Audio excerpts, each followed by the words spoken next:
नमस्कार, आप देख रहे हैं एसपी न्यूज। राजधानी लखनऊ में सन 2024 के इलेक्शन को लेकर चंद्रशेखर कार विचार वाहिनी के संयोजक हरिराम चौबे जी ने क्या कुछ बोला, आइए सुनते हैं। इसके मुद्दे जो है जनता के बीच में सार्वजनिक हो चुके हैं और उसी मुद्दे पर चुनाव होगा। वो मुद्दा है भारतीयता बनाम अन्य। आज पूरे भारत में भारत बनाम भारत विरोधी के नाम से कैंपेन चल रहा है और मैं जहाँ तक उम्मीद करता हूँ, उम्मीद ही नहीं बल्कि जन जन की आवाज़ है कि भारतीयता के आधार पर ही भारत की सरकार बने और वो सरकार प्रधानमंत्री नरेंद्र मोदी के नेतृत्व में जो कल्पना लोग कर रहे हैं, हमारे समझ से जनता उससे आगे आ कर के मैदान में डटी हुई है और तीसरी बार फिर जो है नरेंद्र मोदी की सरकार बनने की पूर्ण संभावना ही नहीं बल्कि अकट्य सत्य है, बननी है। जिस तरीके से भाजपा का विरोध किसान अन्य पार्टी करते हैं कि हाँ एमएसपी को लेकर के, उसका क्या असर पड़ेगा राजनीति में 2024 में? इस पर मैं दो बातें कहना चाहता हूँ। आज जो एमएसपी की बातें हो रही है और किसान जो है हरियाणा बॉर्डर पर, सिंघू बॉर्डर पर जो बैठे हैं, ये निरर्थक है और इनके पास आज के परिवेश में एमएसपी मुद्दा नहीं रह गया है।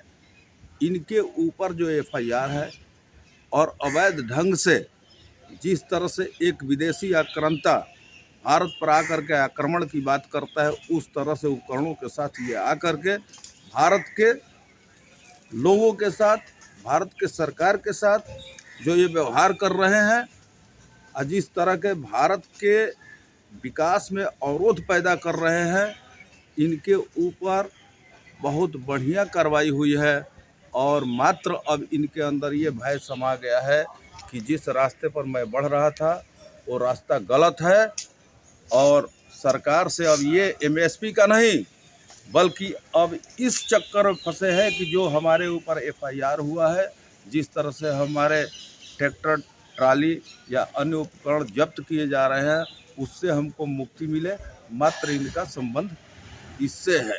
दूसरी बात कि आज भारत सरकार और गृह मंत्रालय पूरा अडिग है कि इनको पूर्व में जो इनके द्वारा कुकृत्य किया गया था, जो लाल किले को दूषित किया गया था,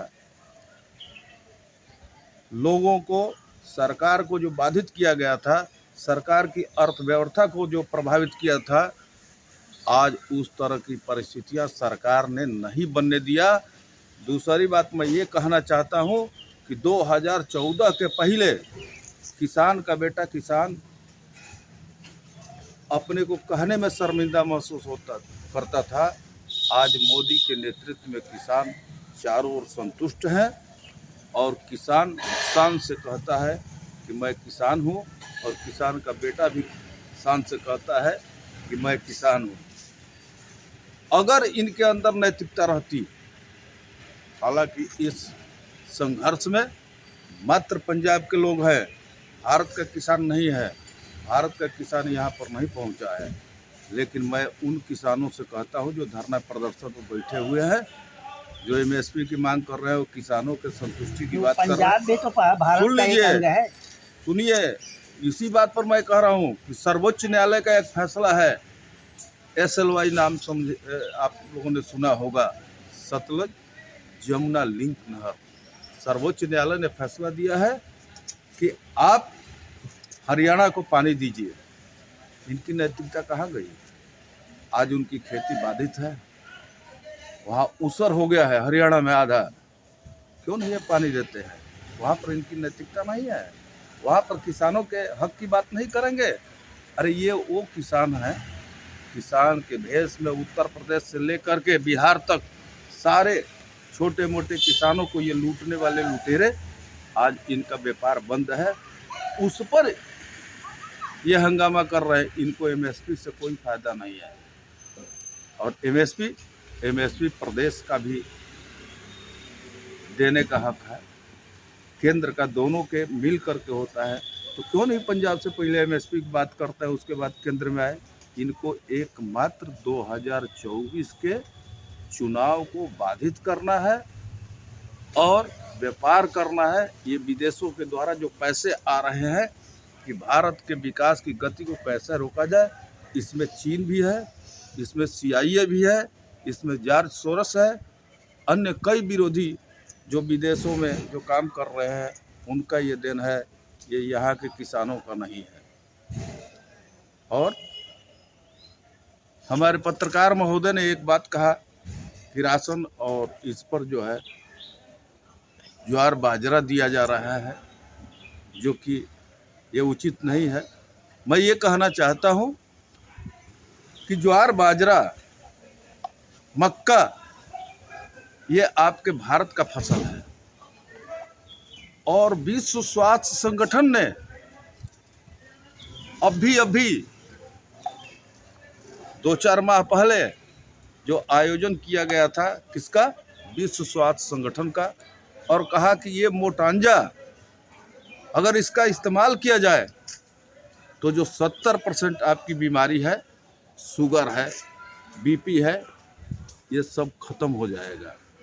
आज हमारे धरती पर जो हमारे धरती के लायक ये फसल है, जो प्रकृति के आधार पर जो खेती की जाती है, आज यही खेती न होने के कारण हमारा जल स्तर नीचे गिरा हुआ है। मैं एक चीज़ कहना चाहता हूँ, स्वामीनाथन की बात तो लोग बराबर उठाते हैं। पर्यावरण कितना नुकसानदेह है, क्या इस पर कोई चर्चा करता है? आज हमारे भारत के अंदर जिस तरह जल का स्तर नीचे जा रहा है, जो पानी जलाशयों में होना चाहिए, जो कुओं में होना चाहिए, आज वो फैक्ट्री में और महलों में बंद है। 20 रुपया लीटर जो है पानी बेचा जा रहा है। कभी इस पर कोई सांसद हो या कोई विधायक हो या कोई जनसंगठन कोई आवाज़ उठाता है? क्या इस पर महंगाई नहीं है कि 20 रुपया प्रति लीटर जो है हम पानी खरीदते हैं? प्रकृति द्वारा मूल आवश्यकता इसको कहा जाता है, हवा और पानी को। इसके बिना आदमी नहीं रह सकता है। आज हवा और पानी बेचा जा रहा है, ये महंगाई नहीं है? इस व्यापार पर क्यों नहीं रोक लगता है कि जो पानी बेचा जा रहा है वो मुफ्त दिया जाए? आज ये आपको तो बोतल तो मुक्त नहीं होगी, बोतल तो फैक्ट्री बनाती है। अरे बोतल फैक्ट्री बनाती है तो व्यापार क्यों करते हैं भाई?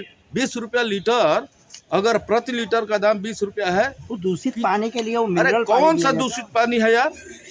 कौन सा? आप अन्नपूर्णा कंपनी का नाम सुने हैं?